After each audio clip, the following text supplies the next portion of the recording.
Good evening, ladies and gentlemen.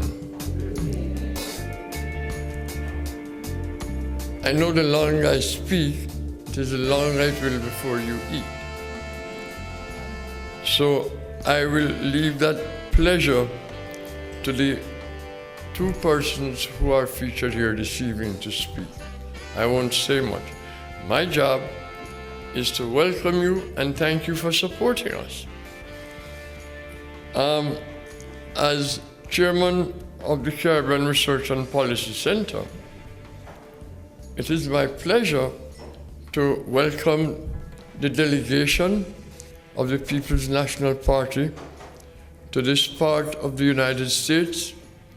The Honorable Mark Golding, the leader of opposition and president of the party, Dr. Angela Brown Burke, who is also a member of parliament and chairwoman of the People's National Party, the Honorable Lisa Hanna, member of parliament and opposition spokesperson on foreign affairs and foreign trade and diaspora affairs, Dr. Dayton Campbell, General Secretary of the People's National Party.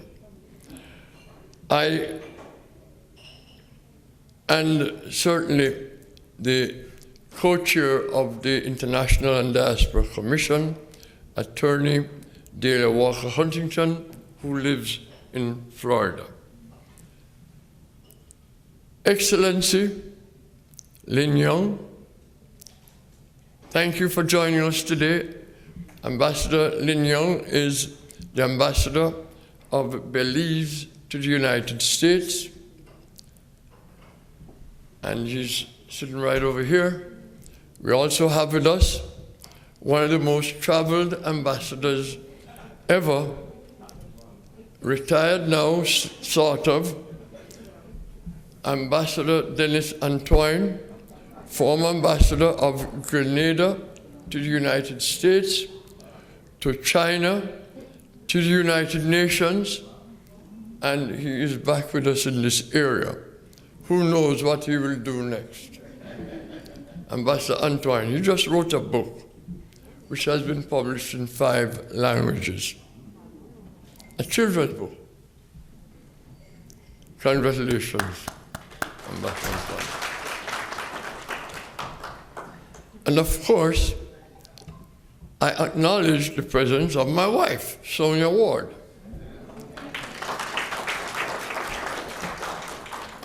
Which if I don't, I probably can't go home this evening.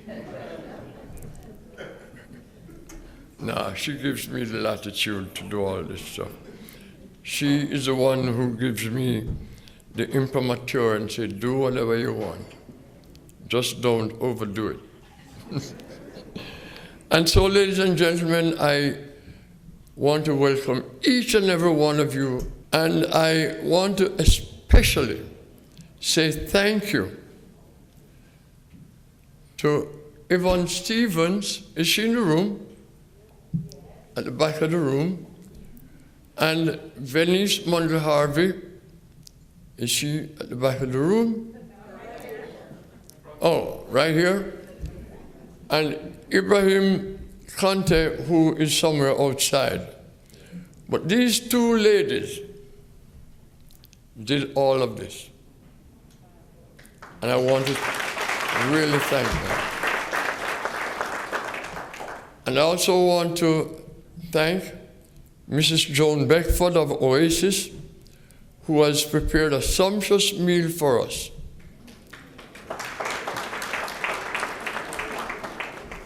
And like I said, the more I talk, the longer it will take for you to eat. And I'm just warming up. I'm only kidding you. Don't start throwing glasses at me, okay? Everyone in this room is a VIP this evening. I want you to know that. But the mere fact that you decided to support this event and to support what we are doing at the Caribbean Research and Policy Center. And at this table right here is one of our board members, Attorney Gabriel Christian, who is from Dominica. and who makes significant contributions financially whenever we have an event. Thank you, Gabe. And another board member, Dr. Karen Francis, sitting over there also. And from the Jamaican Embassy, we have Mr. Waddell, who is also here with us, Mr. Waddell. Thank you. And Mr. Derek Scott over there, who we know takes some of the best photographs in Washington, D.C. So we will have a photographic memory of this event. Again, ladies and gentlemen, I want to thank you so very much. And now it is my greatest pleasure to introduce the spokesperson on Foreign Affairs and Foreign Trade and Diaspora Affairs, and I like to emphasize that last part of her portfolio. She's a member of Parliament, having served for a number of years, been re-elected a few times from, what is it, Southeast St. Ann? Yeah, the second best parish in Jamaica, they say. The first best, of course, is St. Elizabeth, in case you didn't know that. But be that as it may, it is a great pleasure that I ask the Honorable Lisa Hanna to please come to the podium.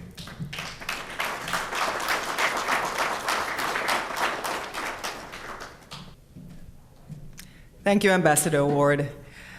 Excellencies, distinguished ladies and gentlemen, President of the People's National Party, Mr. Mark Golding, and his beautiful wife, Mrs. Sandra Golding, and other representatives from the People's National Party.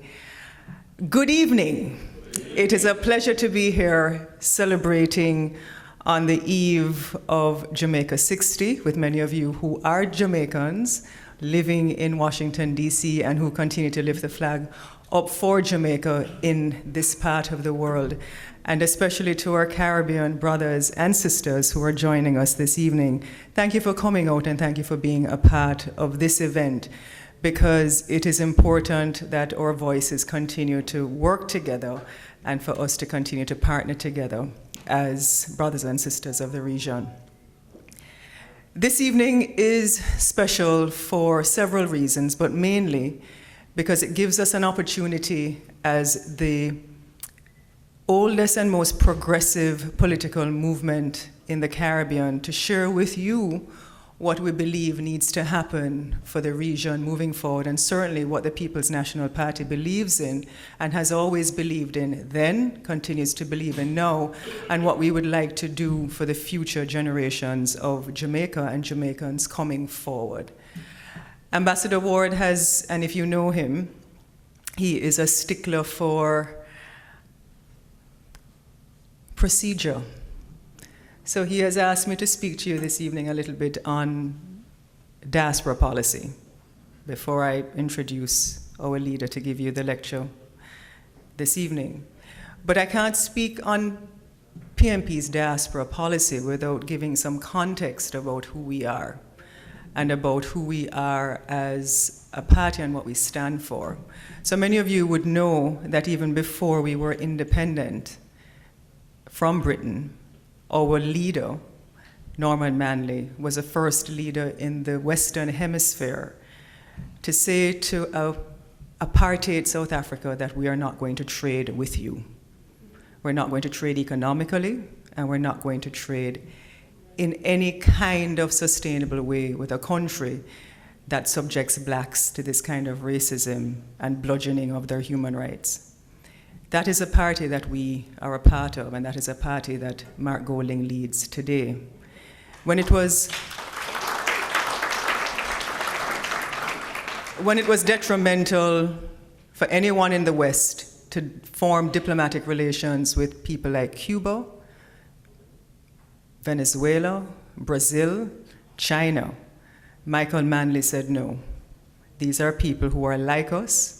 They have very similar per capita incomes to ours, and we are of similar backgrounds historically. And we took the courageous decision to establish diplomatic relationships with China at the time, back in the 1970s, with Cuba. We helped to fight for the liberation of Zimbabwe, Angola, South Africa. That is a party that we are a part of. That is a party that we stand up for.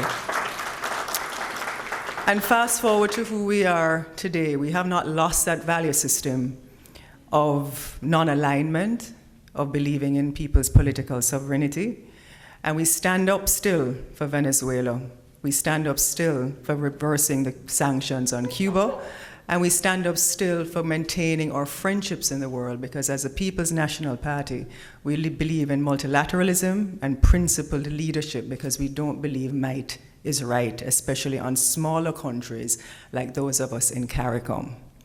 And so this evening, I have the distinction and the privilege and the pleasure to introduce someone who leads a party that believes in regionalism, internationalism, and a part of you as a diaspora forms a part of that regionalism and internationalism with the tremendous work that you do outside of Jamaica. Because when there are certain crises that seem intractable for us to solve in Jamaica, you in the diaspora give your time, your service, your resources to make sure that our country not only survives, but it prevails. And I want to thank you on behalf of all Jamaicans for the service that you continue to do in that arena.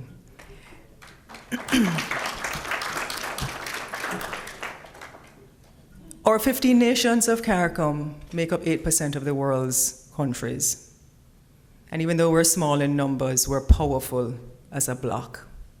Mark Golding started off as a young man with a distinguished father who helped the less fortunate in Jamaica, Sir John Golding.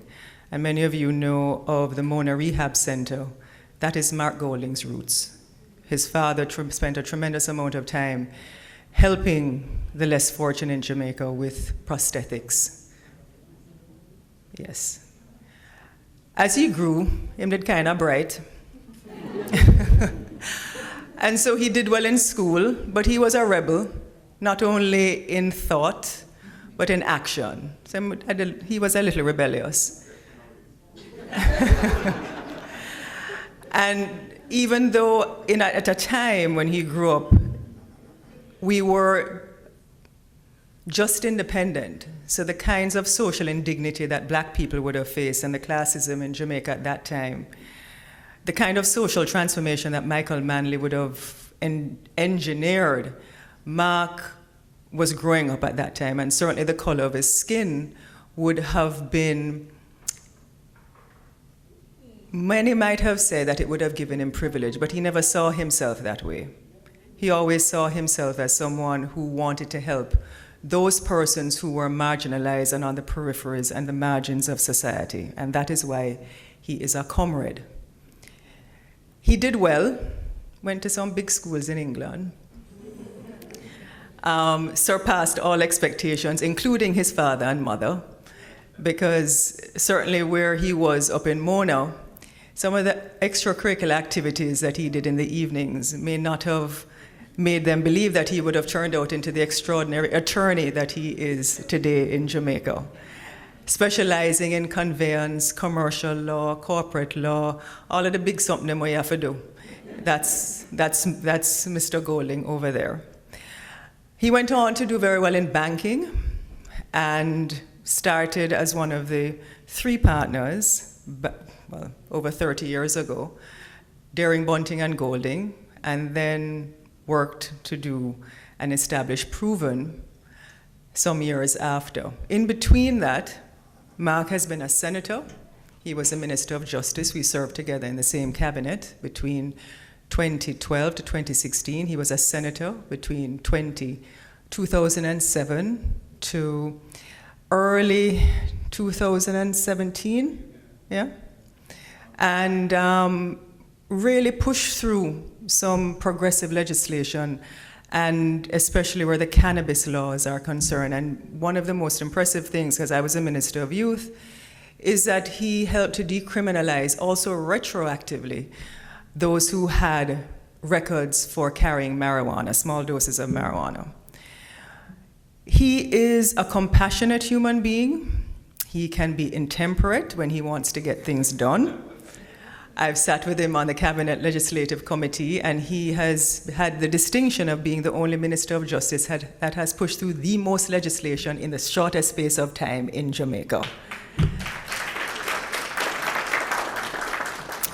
So his gravitas is strong, it's intense. Now he has the awesome task of building a political movement that will satisfy the next generation, those Generation Zs and those Alphas that are coming forward that want to see a life for themselves in Jamaica. And it's difficult to run a political party in the 21st century, especially with all of the kind of geopolitical upheavals that are taking place around the world now. And so with us this evening is, I would want to say, a Renaissance man who has a degree of humility that does not take himself too seriously, and someone who is a family man, married to his wife, Sandra Golding, for many years because she is much younger than him. And they have 3 beautiful adult children who have all done well and have graduated. So ladies and gentlemen, please put your hands together and welcome the President of the People's National Party, Mr. Mark Golding.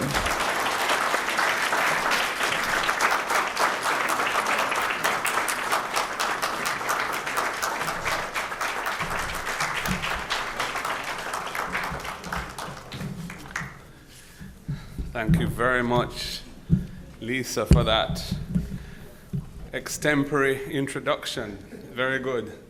And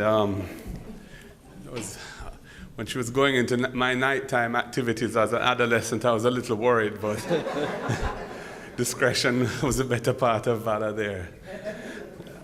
Of course, it is a pleasure to have been here with you. This is a tour that we're doing of the 4 cities on the eastern coast of the United States. We started in Florida, we were in Fort Lauderdale and Miami, then we moved up to Atlanta, and here we are in DC, and I think at some very early hour tomorrow morning we head to New York City. So it's been an intense few days. We're here for like 8 days in total in the US, 8 or 9 days. And I just want to also acknowledge Dahlia Walker-Huntington, who is the co-chair of our International and Diaspora Commission of the party. It used to be headed by a single chairman, but we expanded the remit of that commission to include the diaspora.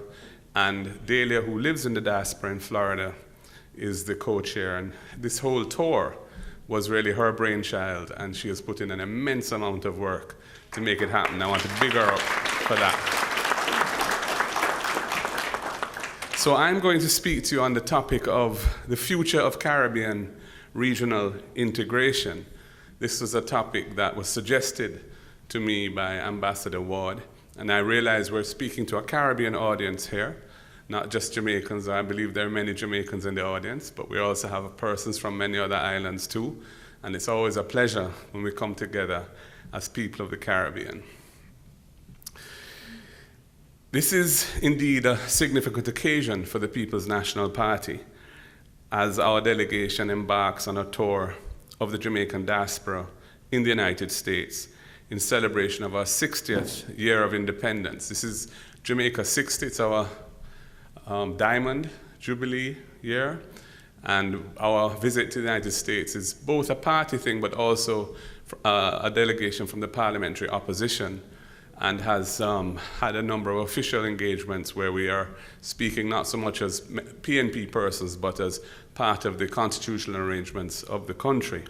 As President of the People's National Party and leader of the opposition, it is a special honor and privilege to be addressing a Caribbean diaspora audience in the Washington, Maryland, Virginia, DMV area. I commend the Caribbean Research and Policy Center, the CRPC, for hosting this forum, which promises to facilitate insightful discussions after we eat, hopefully, on the future of regional integration in the Caribbean. In the Caribbean, our collective history of colonization and conquest our individual histories of decolonization, and the development of a dynamic, vibrant Caribbean existence constitute the foundation of our shared regional identity and provide the psychological impetus for regional integration. In the words of former Prime Minister and former President of the People's National Party, the Most Honorable P.J. Patterson, a doyen of Caribbean integration, he said, "We are a chain of islands and subcontinental landscapes woven into a quilt of shared geographic space and endowed with a unique texture of a unique Caribbean blend fomented by our achievements and aspirations." Very eloquently put by him. The logic of integration also operates on the practical level, not just a psychological level. Our grouping of small islands individually lacks the economies of scale and market size to encourage the levels of investment that can expand output, generate greater employment, and afford a better quality of life for our peoples. But acting collectively, we can significantly reduce these deficits, creating the conditions to build our capacity to compete effectively in world trade, in goods and services, in what is often a hostile environment to small island developing states. And in terms of seeking support on the international stage for solutions to meet our many historical, structural, and geographical challenges, while our individual voices can easily be ignored, collectively, we can punch way above our weight and exert a level of influence that gives us a better chance of achieving a more level playing field in our quest for sustainable development. And we met with a lady from the State Department this afternoon, and she acknowledged that in the OAS and the UN, our voices are significant when we act collectively. The new millennium has brought with it a new world of fast-changing geographical conditions and geopolitical conditions and radically different economic priorities. And the danger of small states like ours being further marginalized looms large. This has been compounded by the global COVID-19 pandemic and its wake of high inflation and increasing food insecurity that are beginning to create crises of survival for our people here in the Caribbean and, of course, elsewhere as well in the world. All this is happening against a backdrop of the existential threat of accelerating climate change and our particular vulnerabilities to natural disasters, which have been clearly and devastatingly illustrated in recent times. Much of our public debt as Caribbean nations has resulted from measures taken to mitigate the effect of natural disasters over the last 2 decades. These trends portend even greater challenges to come, making regional economic integration an inevitable direction. In this context, the stakes of regional inertia are rising rapidly. The demands and challenges of today's world make a compelling case for rationalizing and harmonizing our economic systems and our social institutions, and deepening our regional cooperation whenever, wherever, and however it makes sense to do so. Nothing short of mature regionalism, embedded in proper, effective institutional arrangements and a functioning and beneficial economic convergence, will avoid all this. There can be no meaningful discussion on the future of Caribbean regional integration without an acknowledgement of the journey which has brought us here. Our journey towards regional integration began with the establishment of the West Indies Federation in Trinidad and Tobago in 1958, then to Dickinson Bay in Antigua, where the Carifta Agreement was signed in 1965, to Chaguaramas in Trinidad in 1973, where CARICOM was born, and on to Grand Anse in Grenada in 1989, where CARICOM heads of government agreed to establish the single market and economy. That was in 1989. Indeed, CARICOM is one of the longest surviving integration movements throughout the developing world. Our region started its integration process around the same time as the European Union came into force. The EU has moved from a free trade agreement to a common market, to a single economy, and very close to a political union. The EU has demonstrated the power and strength of collective organization, and despite various challenges, has shown to the world the strengths and benefits that flow from a commitment to unity and collective solutions. I would argue that we in the Caribbean have more going for us as reasons to integrate in comparison with the EU, with their more diverse cultures, their greater diversity of languages, and wider disparity in economic indicators. Yet, the EU has advanced their integration process way beyond ours. In contrast, the promise of Caribbean regional integration remains only that.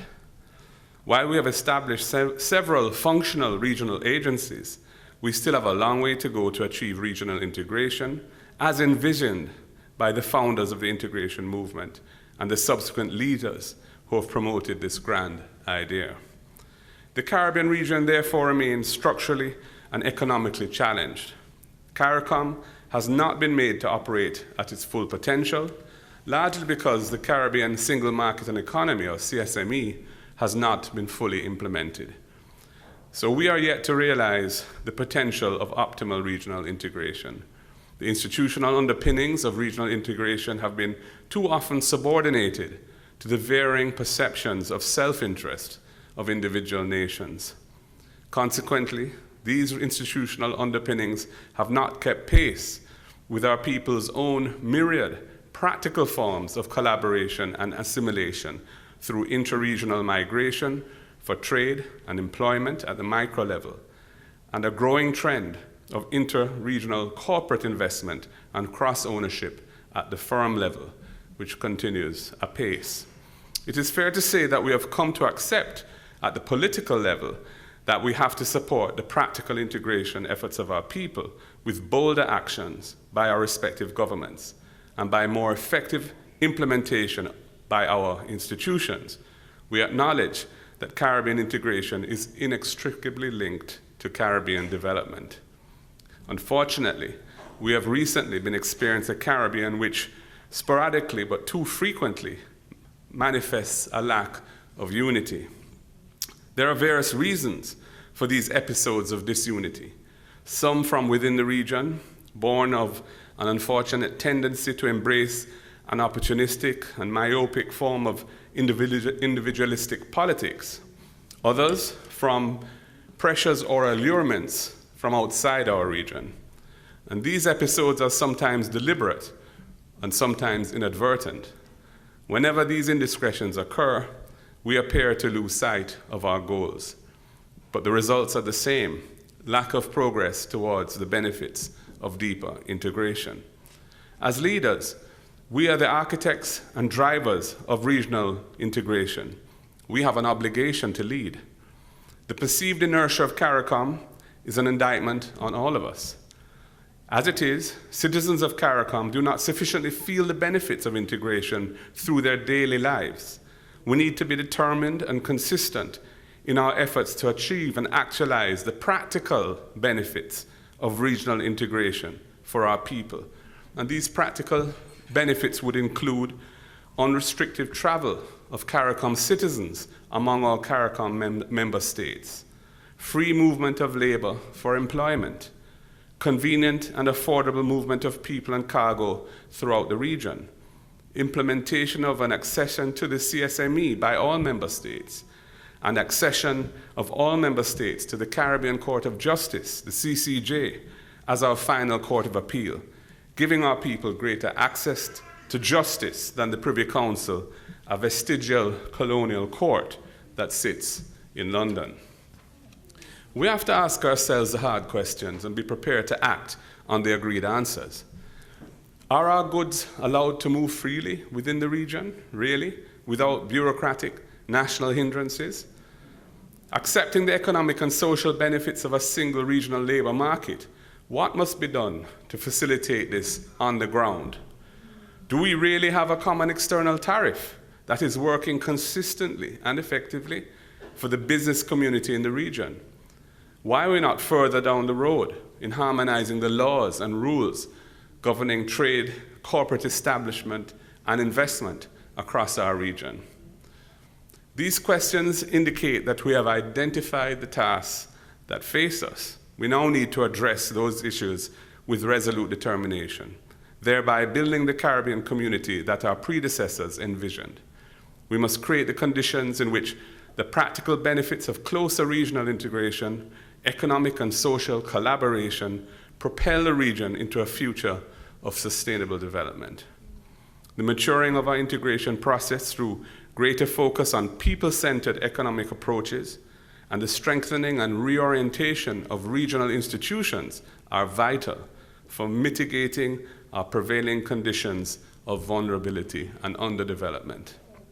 However, the lingering specter of the 1961 referendum in Jamaica, which led to the demise of the West Indies Federation, provides a continuing reminder of the need to be and to forge a greater understanding of why unity among ourselves is necessary and beneficial.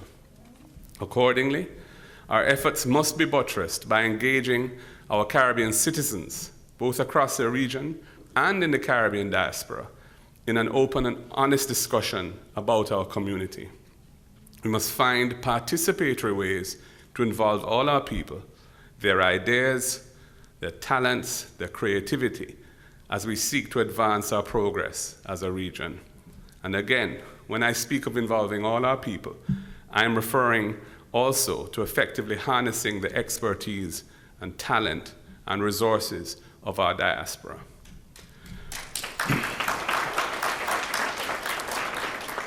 Our tourism products, if marketed as a regional product, have new and exciting possibilities, as visitors to our region can go from village to village, province to province, and country to country within our region. We can leverage the comparative advantage of our rich and diverse cultural and creative industries to bring enhanced benefits in the region. For example, the region's cuisine, from dal and roti in the south to jerk chicken and rice and peas in the north, our popular music, from calypso and soca through to reggae and dancehall, all command worldwide attraction.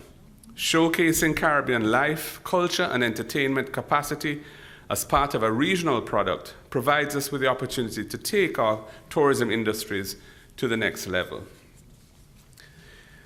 With the emerging threat of global inflation and food insecurity in the wake of the pandemic, it is vital for the Caribbean region to revive through developing our agricultural sector, which has been in decline since the demise of the post-colonial protective pricing and quota regimes for our traditional commodities of sugar and bananas and so on. Regional solutions are being explored and are within our collective reach. We have the natural resources and know-how in our region to ensure that our people are protected from these threats and challenges. There's an urgency to resolve these issues, as what may be merely the early stage of this crisis is already upon us. The problems affect all of us in the region, presenting the opportunity and logic for a regional approach to solving them. I endorse the move by CARICOM to invest in Vision 2025.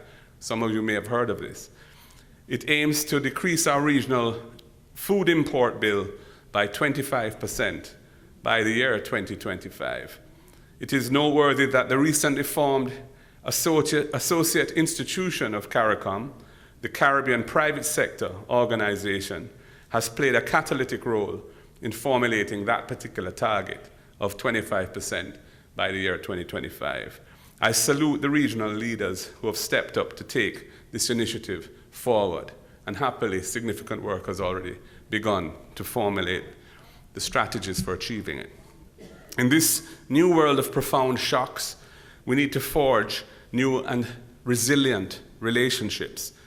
This bold Vision 25 initiative seeks to boost agricultural production and strengthen food security in the region through the injection of financial capital in the sector, removing trade barriers, and the establishment of a reliable system of intra-regional transport for goods and people. The vast and fertile lands of Belize, Guyana, Suriname are on our doorsteps. Potential synergies exist, as a region could benefit greatly from Jamaica's management and technical expertise and the potential to mobilize financial capital. Similarly, in this new world of energy insecurity, the natural gas of Trinidad, Guyana, and Suriname could be essential to a reduced carbon footprint, even as we seek to transition to a fossil-free future. And this can be achieved, again, through regional integration and cooperation. None of this will be easy to accomplish. Indeed, Vision 25 itself, in relation to agricultural imports, food imports, is a very ambitious target, never attempted before.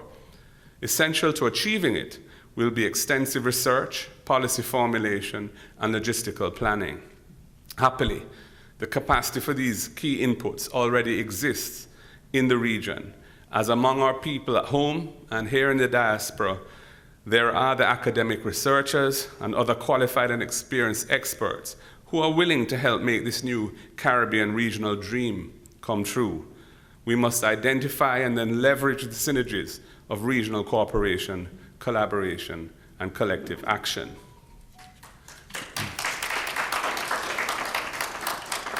In the past, Jamaica played an often major and decisive role at the center of Caribbean deliberations and decision-making, and has been a leading force for cooperation within our region. From the original formulation in the 1950s of the West Indies Federation, in which the founding president of our party and national hero of Jamaica, the Right Excellent Norman Washington Manley, played a catalytic role, Jamaica has been a leader of the integration movement.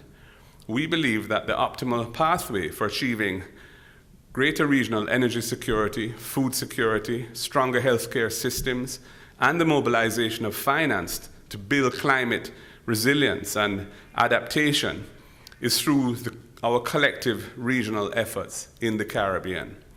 And of course, we've had the Summit of the Americas and the establishment of the 3 pillars dealing with food security, energy security, and financial concessionary financing for development and especially climate change adaptation. From our perspective, one of the biggest failures of the current administration in Jamaica is the extent to which well-established principles which have long served the interests of Jamaica in our international relations have been subordinated to opportunistic, divisive pandering to external interests.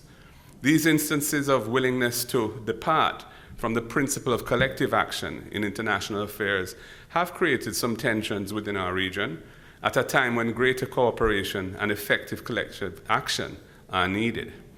As we face an increasingly challenging global environment, the need for our government to protect the interests of Jamaicans at home by building meaningful relationships abroad could not be more apparent. Unfortunately, in recent years, Jamaica has too often been missing in action from the heart of regional deliberations on the pressing issues of our time, and indeed, we have been absent at the highest level from several meetings in the region this year. Jamaica has been noticeably absent from the center of the recent Caribbean initiatives towards stronger integration, and a lacuna that must be filled.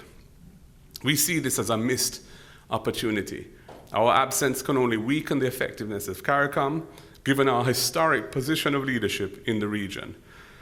Our Caribbean friends have redefined themselves as frontline states in the battle against climate change and have made an impact through powerful advocacy for new international financing modalities for investments in climate adaptation and mitigation. Jamaica's voice in this global conversation has not been loud enough. As regional politics shifts more towards assertive action, it is time for Jamaica to return to the center of this change. CARICOM needs institutional transformation to become more agile and responsive, and Jamaica should be a positive force for that. We are heartened by the decision taken at the recent heads of government meeting to adopt the CARICOM Commission on the Economy's recommendation to allow action on trade and integration matters to proceed if as few as 5 of the 15 member states wish to move ahead, as long as the others are not disadvantaged by that. Other recommendations of this report are also being adapted and adopted. With respect to the free movement of people and goods, regional anti-money laundering certificates, and regional investment funds. These are all positive steps in the right direction. Jamaica should grasp the opportunity to support and give impetus to the new reforms and ideas. We must seize this opportunity and help to lead CARICOM to becoming a more vibrant and vital community. Friendship and relationships require presence, and Jamaica has been absent too much in recent years. The Caribbean diaspora is an important force for regional unity. CARICOM, as a maturing regional integration entity, needs a mechanism to harness the support of our Caribbean people in the diaspora. We have to facilitate their considerable goodwill and their capacity to support development in our region. We also need to provide our diaspora with channels of reliable information about what is happening in the region. For example, CARICOM is yet to devise a form and methodology for tapping the overseas capital markets through making attractively packaged investment financing instruments available to our diaspora outside the region. Such capital flows could be directed towards critical development needs in our region, including the modernizing and expanding of regional air and sea transport. The multiplier effect that such a development would provide to regional trade and economic development would be very significant. Jamaica, under successive PNP governments, has built a respected global reputation that has been used to advance the region's interests in international organizations and institutions. Since our political independence 60 years ago, Jamaica has gained respect regionally and internationally because of the bold statesmanship by consequential leaders like Michael Manley, P.J. Patterson, and Portia Simpson Miller.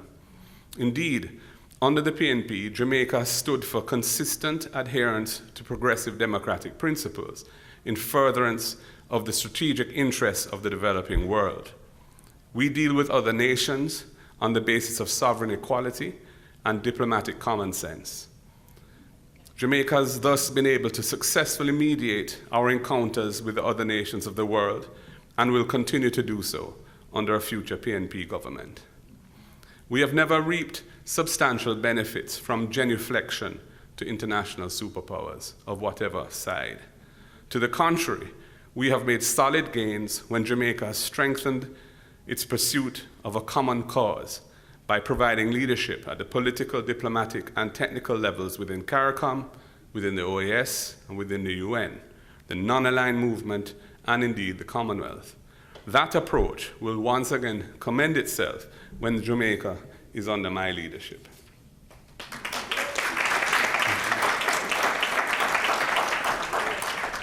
At the same time, we recognize the importance and immense value of our long-standing relationship and partnership with Washington, which is based on mutual respect and consistent adherence to the principles which have beneficially guided our friendly relations. Happily, there are far more instances where our interests coincide than where there's divergence. And we will continue to work collaboratively in furthering our common interests based on shared democratic ideals and the deep linkages between our people, including the 1 million+ Jamaicans living here in the United States. States within CARICOM that wish to accelerate the process of regional integration should proceed to do so, confident that the other countries will come along when they see the benefits being manifested. Those who lead this movement will, by force of example, bring others along the road to progress, and Jamaica must be upfront and center in that regard. Thank you. I recognize that significant political will be needed to make this happen. It calls for putting our heads together at the political level to look at ways in which we can address our challenges and opportunities. We can attain food security if we wish, as I've said, by leveraging the vast agricultural lands of Guyana, Suriname, and Belize, the technology and efficient energy resources from Trinidad and Guyana, the logistics planning and financial engineering from Barbados and Jamaica, labor from the OECS and Haiti, and so on. We have an abundance of resources in the Caribbean. We have gold, we have oil, gas, water, arable land space, bauxite, forestry, world-class tourism products, and attractive offerings in health, culture, and sports. We must work collectively to find ways to monetize these assets for the benefit of all the people of the region.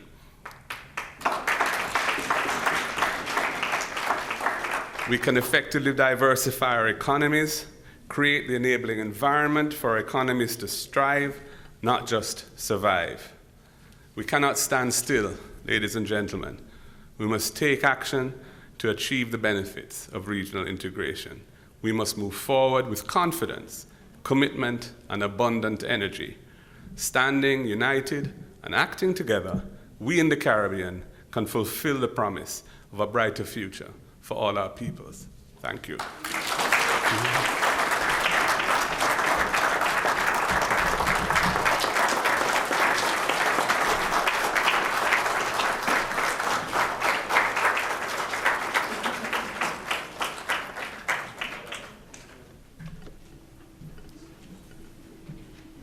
In the People's National Party, there is hope.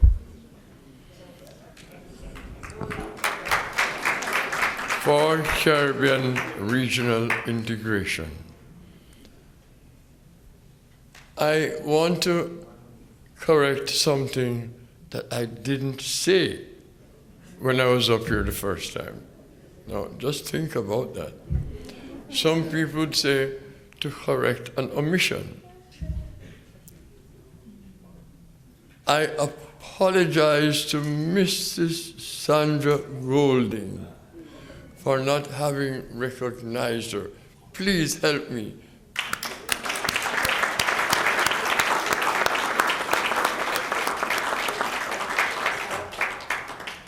And at the end of the meal, we don't want you to leave because we have some surprises coming your way, including the Honorable Mark Golding will be prepared to take some questions from you if you have questions.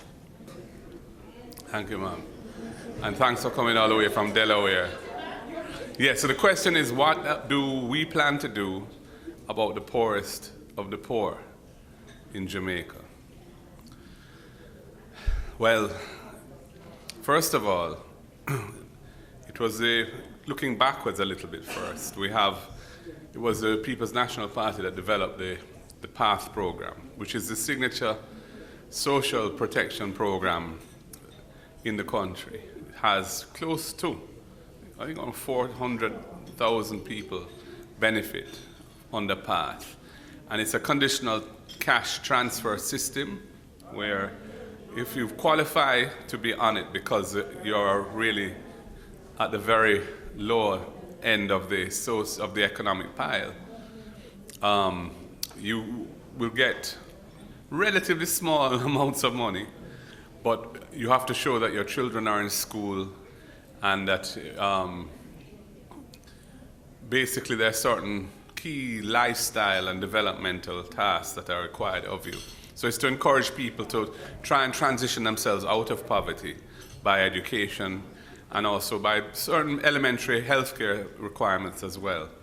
So that is what exists. Now, that needs to be strengthened, especially at this time, because with the inflation that has come with the closing stages of what we hope are the closing stages of the pandemic and the war in Ukraine, prices of basic food items have really gone up, and people are eating less and less well as also.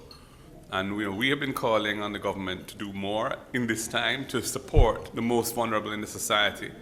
We have suggested that for this year they slow the pace of debt reduction and use some of those resources to strengthen the PATH benefits, to also top up the NIS pensioners, because pensions are inadequate and haven't been increased for quite a while.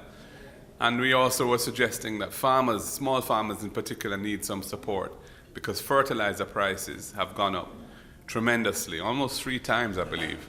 And so the small farmers just can't afford to buy it, and their yields are going to fall, which is going to further push up the prices of food domestically. So we were suggesting, and we continue to suggest, that in this particular year, more be done to help the most vulnerable populations. Ultimately, apart from strengthening those programs, we need to have a strong and inclusive economy, an economic model that is fair and balanced, so that there's significant social investment in enabling people to uplift themselves and fulfill their dreams. This includes strengthening the early childhood development system, nutrition, parental support, values and attitudes, strengthening those primary schools that are underperforming, which there are too many of those, and that is perpetuating the cycle of poverty by not enabling those children who are bright but have severe challenges at home through their socioeconomic conditions from achieving their true potential. So the next PNP government is going to be focused on social transformation generally, focusing on the areas of education, especially early childhood and primary school education. We also want to make tertiary financing less onerous on students. That's the university and college students. Currently, they have to find guarantors to borrow student loans, and many of the least fortunate children struggle to find guarantors, and some of them don't bother to apply for student loan financing because of that requirement. And in fact, if you look at the financials of the Student Loan Bureau, very little is actually collected by enforcing those guarantors or those guarantees. So it has a chilling effect on the most vulnerable accessing tertiary financing, and it's not yielding any real financial benefit. So we feel that should be removed as a requirement, and we also need to tailor the repayment of student loans to the income of the student or the former student, by capping it at a certain percentage, and we have suggested 15% of their income. And as their income increases, they'll be able to pay more and pay it off more towards the later stages of their career. Of course, they can always pay it off early if they're in a position to do so, but they shouldn't be struggling and going to default because they are unemployed or they're working in a call center or something, which many of them do, and where the wages are not particularly high. So social transformation is really what we want to focus on, and the most vulnerable obviously are a major part of that. Thank you for your question. Thank you very much. I am Lorraine Badley, and I did travel from Delaware. Yes. And I am also President Marley's delegate, one of the delegates. What? All right. And so I'm trying to put together a nation building of countries, because I'm also on the Delaware African Caribbean Affairs Commission as a commissioner appointed by my governor. And so in that, there's a body of people. One of the women which is on that committee is here with me, and she does mental health. Okay. And so I really think that we need to sit down and form ideas, because some of the problems Jamaica has, we have it in Jamaica, we have it here. So I'd like them to look at it on both sides, put yeah. something together. I will leave you my card. Oh, well, thank you very much. We'd love to collaborate. One of the reasons why we're here is to strengthen collaboration with persons in the diaspora who are facing relevant or similar challenges as we have, and are bringing their minds and experience to address that. And of course, mental health is a huge and growing issue, and is something which is very problematic in Jamaica, and has only gotten worse with the children who have been out of school, no face-to-face classes for nearly 2 years. And there are a whole host of behavioral problems which have flowed from that, and teachers are finding it very stressful managing that situation now. In fact, we've had a number of teachers who have lost their lives through illness since the pandemic has kind of come down, because The stresses on them are just way beyond what they're accustomed to. So mental health is a huge issue.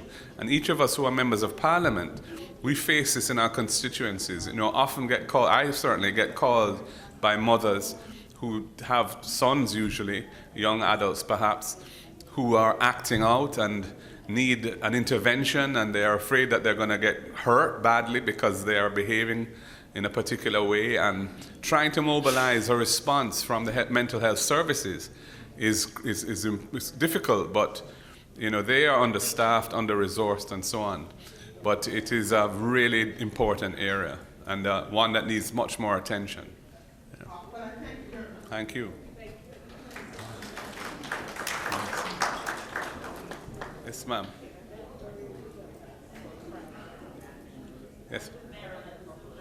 Yes, ma'am.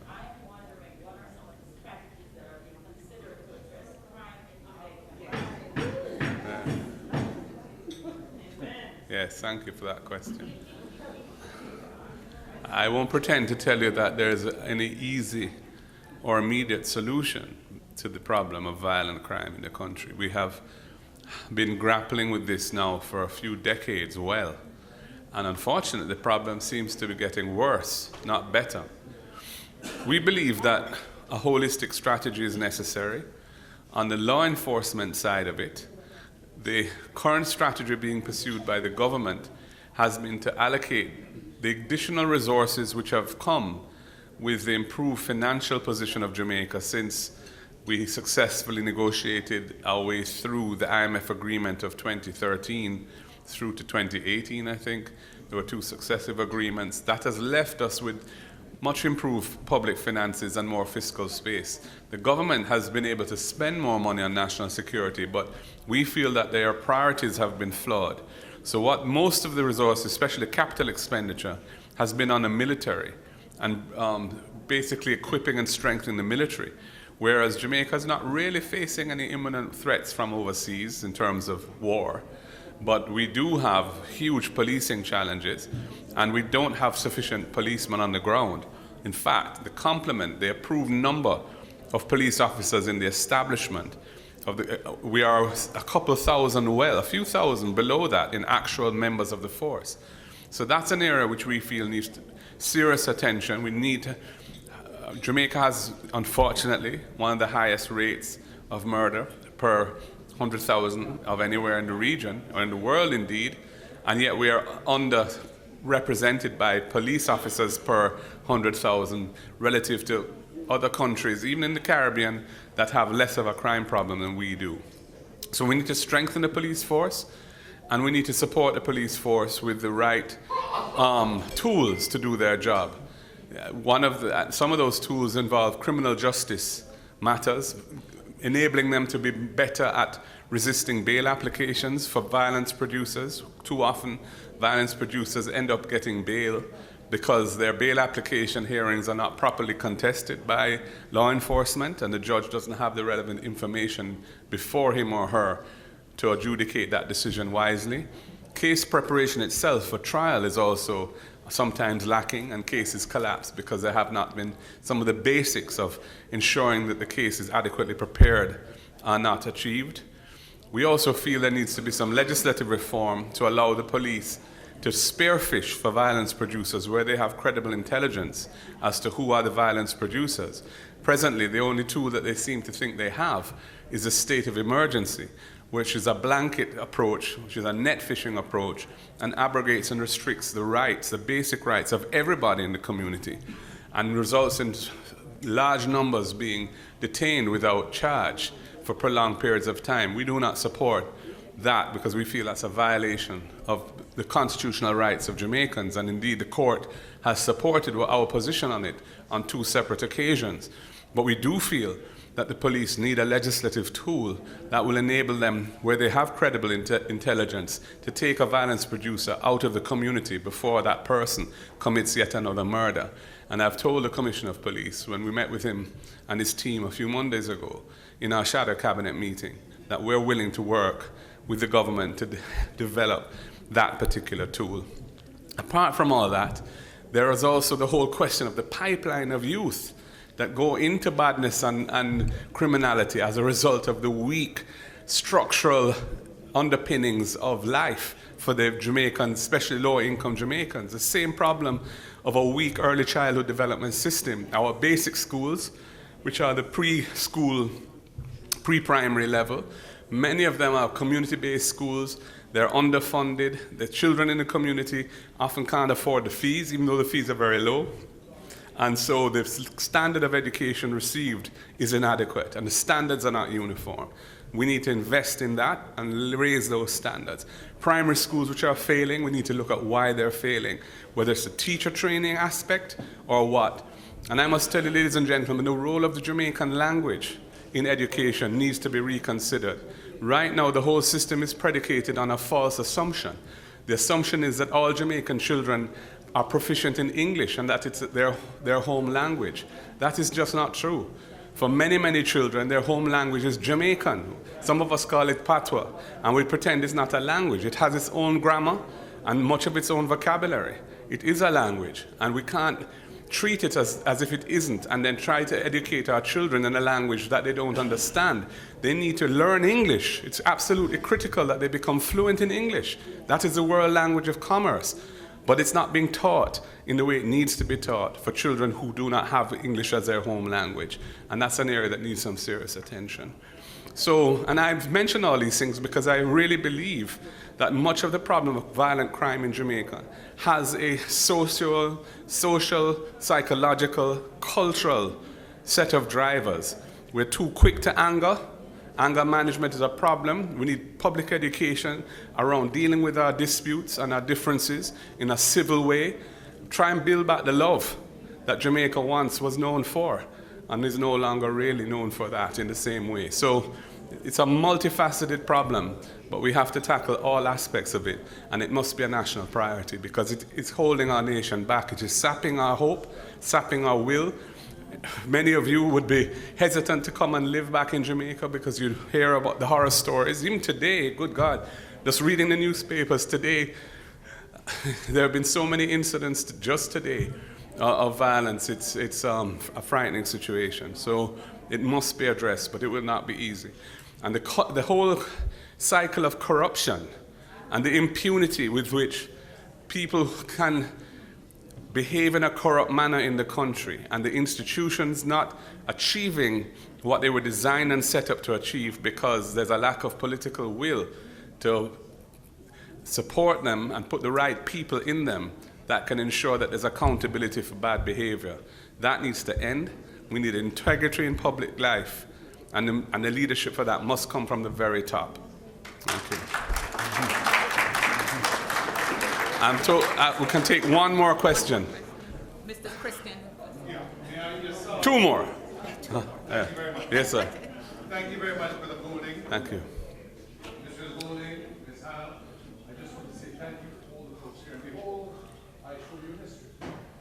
How many people in this room, Mr. Golding, Ms. Hall, know that within 50 miles of where we sit, I sat, is a Jamaican who's developed a single person station.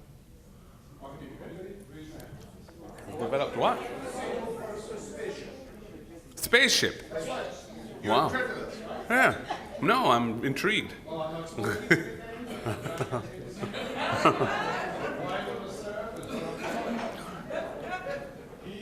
managed the Hubble for 21 years. Wow. And he built parts of the James Webb, which just came out with the latest pictures Yeah. that they got. Jamaica. What? Let's have a round of applause for that. Here, here. Brother Curtis, I've known since I had hair on my head. My hair is gone. So for those of you who are so kind to come this evening, know that you want to leave your names behind so you can help Brother Curtis and others continue the good work of the Caribbean Research Policy Center. Because the primary value of our diaspora, Jamaican, I'm a Dominican, Yeah. but I deal with Jamaicans as if I'm a Jamaican. Because we go back to the days of college at the Caribbean Research Association. Is for a human resource to cohere within the framework of an academy.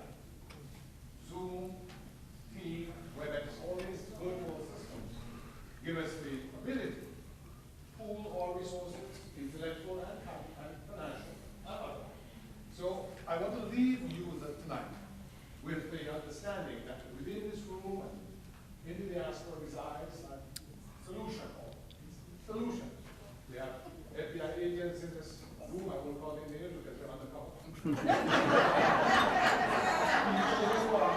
skill in a multiplicity of areas. But you need to go here, you need to have structure, you need to have institutional capacity. And that's what I'd like you to live with, to know that we may be small, but somebody says what? We what? Talawa. Thank you. Last question. Oh, really? I'm so fortunate. Thank you. Yes, sir. I just wanted to kind of stay.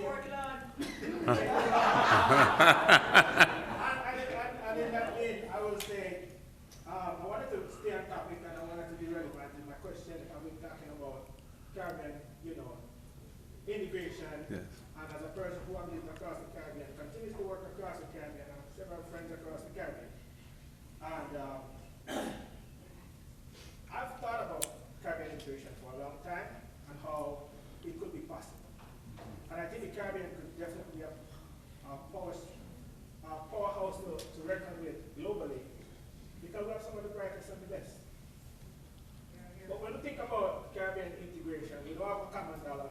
Maybe the closest we come to is the Eastern Caribbean. Good right? point. So how do we convince, for example, a Barbados who enjoys it for 1 year, Yeah. with Jamaica who's 100, 50. to be part of that, and how do we help to stabilize each other? Some of us have much richer resources than some that values globally. But the biggest threat I find that would affect Caribbean integration is the external interference. How would you deal with the pressures of larger nations who starts to see you getting friendly with Cuba? That doesn't like that. And all it takes, is just for these nations to start restricting some visas and some men to start Right. to crumble. You understand what I'm saying? So we have to first be real with ourselves and be truthful in what it's going to take, sacrifice it's going to take, which makes broadcast generations. Because while I may have to suffer, somebody else enjoy the freedom for the restriction that I will come under. And I'm certainly not trying to lose my US clearance. But I would just say jokingly that we should have an honest conversation. And it's not, it shouldn't be political in nature, but it should be a strategy as to how we understand what we're going to face, but how do we strategize to tackle that?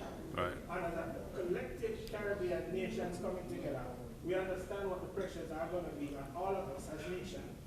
How do we agree on a strategy going forward? Understand that the pressure is going to come later. We have to have a conversation. Otherwise, the idea sounds good, but we have to also prepare for what's going to happen. Yeah. And the strategy. Yeah. So that's just what I have to offer as part of the conversation. Thank you. Especially since the PNP have been the forerunners and the grandfathers. Yeah.